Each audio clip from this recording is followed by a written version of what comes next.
Pierre Chapiraud a raison lorsqu'il dit que le style se réfère à une qualité globale que nous pouvons appeler expression. Et si Nelson Goodman ne se trompe pas en identifiant l'expression à l'exemplification métaphorique, il serait peut-être possible d'élargir notre analyse en des cercles concentriques de plus en plus vastes. Partant de la rhétorique, on passerait à l'expression pour aboutir au concept de style qui engloberait les deux autres. La métaphore serait donc le noyau commun des trois concepts. En rendant compte de celle-ci, nous aurions du même coup éclairci le concept d'art, dans l'analyse duquel la rhétorique, le style et l'expression ont finalement joué un grand rôle. Mais bien entendu, ces trois concepts ne sont pas équivalents et ne sauraient être réduits à leur noyau commun. Il peut donc être profitable d'explorer les domaines dans lesquels ils ne se superposent pas. Cette analyse me semble justifiée par le fait que les questions d'expression et de style ont été traditionnellement liées à la philosophie de l'art, même si on a peut-être mal compris la nature de leur relation. Et comme l'expression semble se situer à mi-chemin entre la rhétorique et le style, c'est par elle que je commencerai. Je reprendrai la suggestion fascinante de Nelson Goodman, qui a proposé de la réduire à un phénomène d'exemplification métaphorique.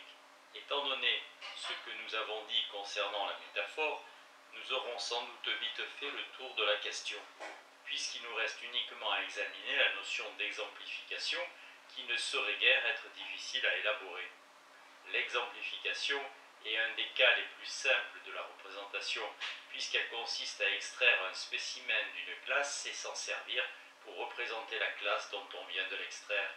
L'élément choisi est pratiquement assuré de partager toutes ses propriétés avec les membres de la classe qu'il représente.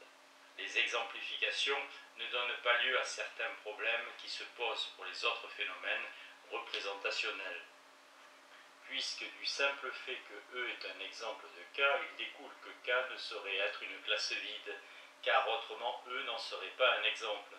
Donc chaque exemple est un argument ontologique en faveur de ce qu'il désigne, et il ne saurait y avoir de faux exemples, mais uniquement des choses qu'on prend faussement pour des exemples. La notion d'exemplification peut être étendue pour recourir n'importe quel cas dans lequel le vecteur de la représentation est un exemple de ce qu'il est supposé représenter. Une ligne représente une ligne et est une ligne, une couleur, une forme, un son, et un mouvement, comme c'est le cas pour la danse représentationnelle ou pour le cinéma. En fait, l'exemplification correspond d'assez près à ce que Platon appelait la mimésis, le meilleur exemple qu'il en donne étant le cas du poète dramatique qui se sert de la parole pour représenter la parole, puisque les mots qui sortent de la bouche de l'acteur sont exactement ceux qu'énonce le personnage représenté. Ainsi étendu, le concept d'exemplification compose une des deux classes principales de la représentation, l'autre étant celle où la question concernant l'existence d'une réalité correspondante et pertinente. Cela dit, il suffit de décrire la représentation exemplificatrice comme suit. A représente B par exemplification. 1. Si A et B sont des instantiations du même prédicat. 2. Si A dénote B. 3. Parce que le premier est vrai.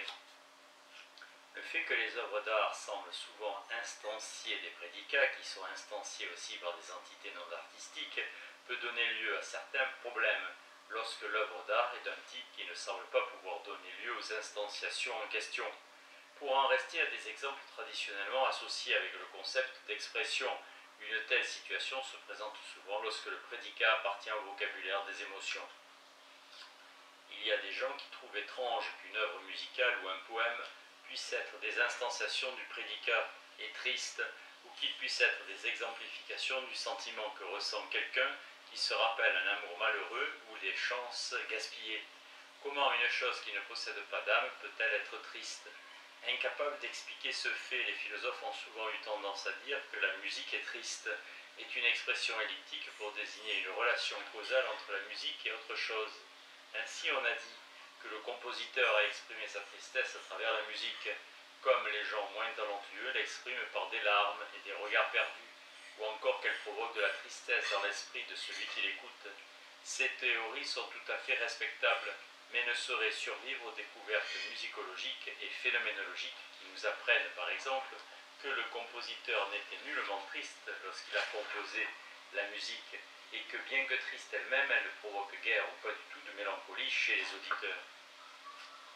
D'ailleurs, une pièce de musique peut provoquer de la tristesse, par exemple, parce qu'elle vous rappelle que votre maîtresse, à la maternelle, avait coutume de la jouer sans être triste elle-même. Il peut fort bien s'agir de Country Gardens, composition célèbre du musicien anglais Percy Grainger. Ce phénomène est universel. Un artiste peut exprimer l'amitié qu'il éprouve pour un homme en peignant le portrait de son chien favori.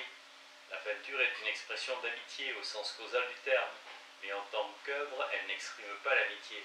L'artiste aurait pu exprimer le même sentiment en tondant le gazon de l'homme en question, et dans ce cas, le gazon tondu serait une expression d'amitié du même ordre que le portrait du chien. Et comme le gazon tondu n'est pas, je suppose, une œuvre d'art, il ne saurait guère en tant que tel exprimer l'amitié ou quoi que ce soit.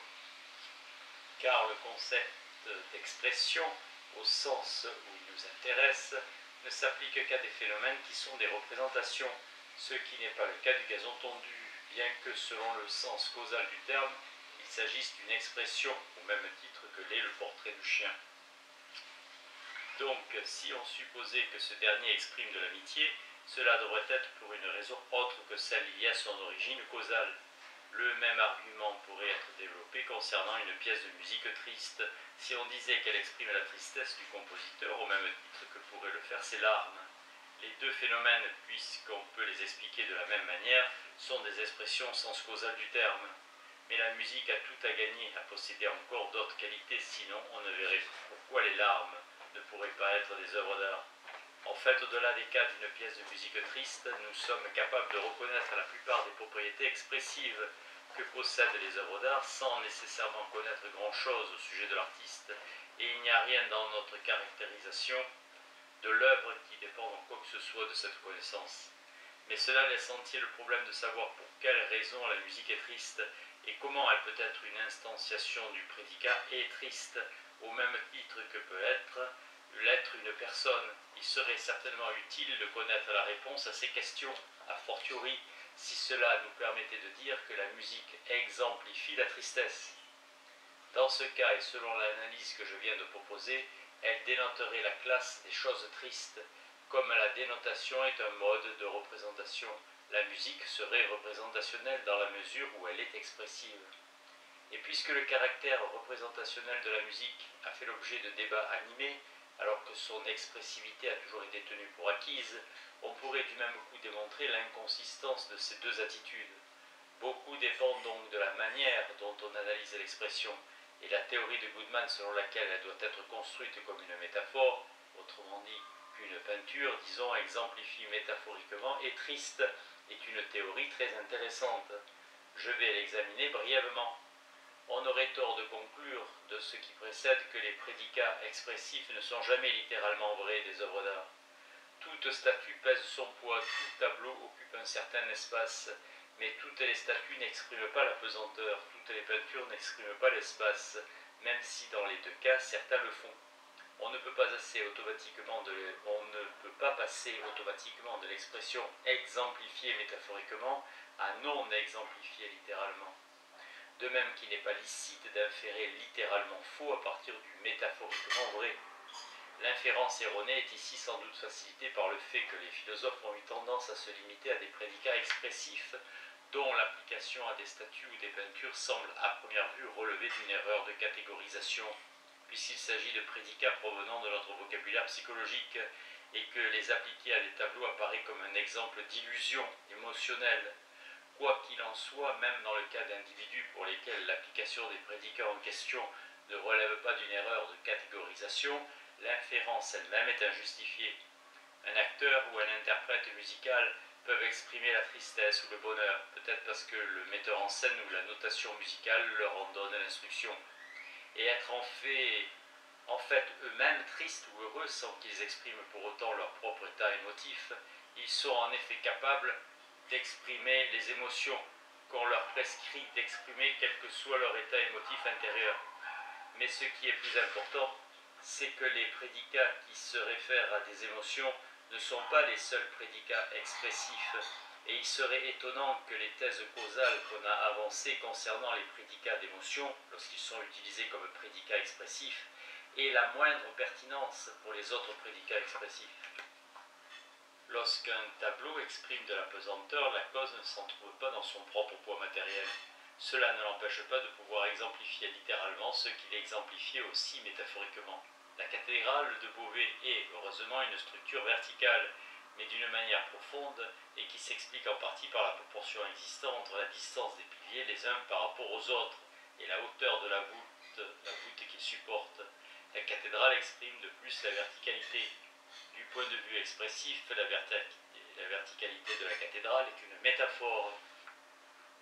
Prise littéralement, c'est un des aspects factuels des structures architecturales, et on peut en rendre compte simplement en termes de gravité, de friction, de force, de résistance, et ainsi de suite. Il est possible de classer les prédicats du genre « et triste » parmi les prédicats artistiques dont j'ai esquissé la logique dans le chapitre précédent, et il n'existe sans doute aucun prédicat de la langue qui ne puisse occasionnellement remplir une telle fonction. Pourtant, il y a deux arguments qui vont à l'encontre de cette assimilation. Pour soutenir le premier, voici un exemple plus parlant. Un tableau peut exprimer de la puissance sans être un tableau puissant au sens directement artistique du prédicat. Un dessin peut exprimer de la fluidité sans être un dessin fluide, et s'il est fluide, cela n'implique pas qu'il ait été dessiné rapidement. On pourrait multiplier les exemples. Ce qu'une œuvre exprime, elle peut l'exprimer pauvrement, de manière inepte ou obscure. Les prédicats artistiques, par contre, n'acceptent pas de telles modulations. En deuxième lieu, les prédicats artistiques impliquent des évaluations. Dire qu'une peinture est puissante implique un éloge. Du point de vue logique, cela n'est pas vrai de la même manière pour les prédicats expressifs.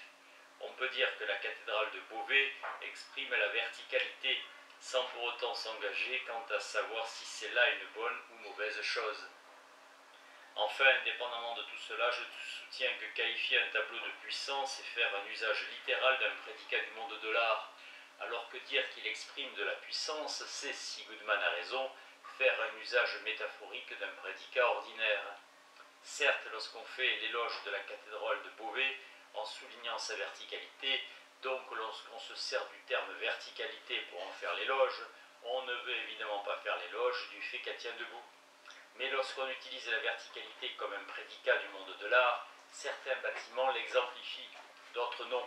La question de savoir si par-dessus le marché la cathédrale exprime aussi cette qualité, donc la question de savoir si la verticalité telle qu'elle fonctionne dans le monde de l'art possède une connotation métaphorique, reste ouverte.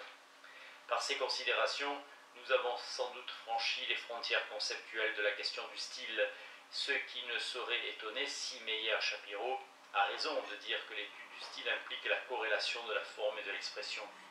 La frontière entre les deux domaines ne peut sans doute pas être respectée, puisqu'il est difficile de séparer ce qu'une œuvre exprime de la manière dont elle exprime. On peut en tirer un troisième argument, et c'est sans doute le plus puissant, contre l'assimilation du vocabulaire de l'expression au vocabulaire artistique. Les prédicats artistiques font partie de l'explication de l'expressivité. Diagrammatique est un prédicat artistique lorsque le terme est appliqué à l'œuvre de Lichtenstein, et un prédicat littéral lorsqu'il est appliqué au graphique de Loran. Or, le caractère diagrammatique du Lichtenstein fait partie de toute explication de la métaphore qui constitue son expression. Ainsi, pour en revenir à la cathédrale de Beauvais, sa grande verticalité peut être ressentie comme une propriété artistique, mais il se peut qu'elle ne soit ressentie comme une propriété expressive que si elle est vue par exemple comme une métaphore de la montée de l'âme vers Dieu. Bien entendu, on peut comprendre le phénomène sans le ressentir, et réciproquement, il est douteux que Goodman accepterait cette explication. J'ai insidieusement transformé la thèse de l'exemplification métaphorique en l'idée que l'œuvre exprime ce dont elle est une métaphore, mais quoi qu'il en soit, il a eu le grand mérite d'avoir cherché à dépsychologiser le concept d'expression en le réduisant à deux notions essentiellement sémantiques, l'exemplification et l'instanciation. Au lieu de régler nos comptes avec Goodman, retournons plutôt à notre exemple privilégié pour tenter de développer notre propre théorie. J'ai soutenu que l'échange métaphorique du portrait de Madame Cézanne avec son propre diagramme sert à rendre explicite ce que le tableau exprime au sujet de ce qu'il montre. Donc, pour comprendre ce qui est exprimé, il faut rechercher la métaphore au cœur même du tableau de Cézanne. On peut dire que sa femme y est traitée comme un motif, comme si elle était une montagne, un mât provençal ou une pomme, donc que même elle, qui fut au croisement de tant de flux et de reflux passionnels de cet homme violent et émotif, se trouve réduite à un objet d'exploration picturale.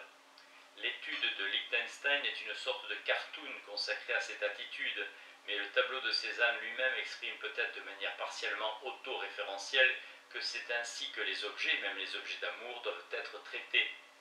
C'est comme si on naissait avec des yeux mais sans sentiment. Giacometti m'a dit un jour qu'il essayait de représenter le monde de manière purement visuelle, comme il pourrait apparaître par exemple à quelqu'un qui serait né sans main, sans sens du toucher. Il se peut que le tableau n'exprime pas, et probablement ne le fait-il pas, sinon dans le cadre d'une théorie spécifique, les sentiments de Cézanne à l'égard du sujet de l'œuvre. Ils n'en font pas partie, sinon de la manière oblique que je viens de suggérer. Le tableau met en œuvre une manière de montrer, il peut donc être pris pour une métaphore de la peinture en même temps qu'il en est une instantiation. Ce serait là un exemple magnifique d'une entité qui exemplifie littéralement ce qu'elle exemplifie aussi métaphoriquement. Il peut être instructif de comparer Madame Cézanne comme motif, c'est ainsi qu'on pourrait réintituler le célèbre portrait avec le grand portrait de Hendrik Stoffel en Bethzabée par Rembrandt, car la relation du peintre hollandais avec Hendrik n'était guère différente de celle que Cézanne entretenait avec sa femme. Je pars de la supposition que le sujet du tableau est Hendrik en Bethzabée plutôt que Bethzabée comme telle, pour laquelle Hendrik aurait été utilisé comme un modèle. J'admets donc que la représentation est déjà métaphorique, en son cœur même. Kenneth Clark a écrit à propos de cette œuvre: nous voyons qu'il a modelé sans broncher ce corps solide, tout en rondeur, contemplé avec tant d'amour, qu'il en devient magnifique. Le lecteur se rend compte tout de suite que cette affirmation ne peut concerner qu'une œuvre d'art et rien d'autre. Si elle doit être douée de sens, à propos de quoi sinon au sujet d'une œuvre d'art pourrait-elle bien être? Si j'ai raison, c'est-à-dire si seule une œuvre d'art peut être décrite de la sorte, il est probable qu'une analyse détaillée de l'assertion de Kenneth Clark peut nous apprendre certaines choses concernant l'art et les langages de l'art. Modeler sans broncher implique que le corps dépeint aurait pu reculer le peintre. On aurait pu faire reculer le peintre. Nous ne reculons que devant des vérités qui sont difficiles à accepter. Un artiste qui aurait peint le portrait de Brigitte Bardot dans la primeur de sa grande beauté n'aurait eu aucun motif de reculer, à moins d'avoir des pulsions perverses. Donc, quelle que soit la manière dont nous décririons son modelage du corps de l'actrice, l'expression sans broncher serait inadéquate. Il en va de même dans le cas d'un portrait désintéressé et dénué de toute passion. Par exemple, celui où Madame Cézanne est traitée comme une surface géométrique complexe. Il n'y a rien ici qui puisse être en mesure ou être capable de faire reculer qui que ce soit.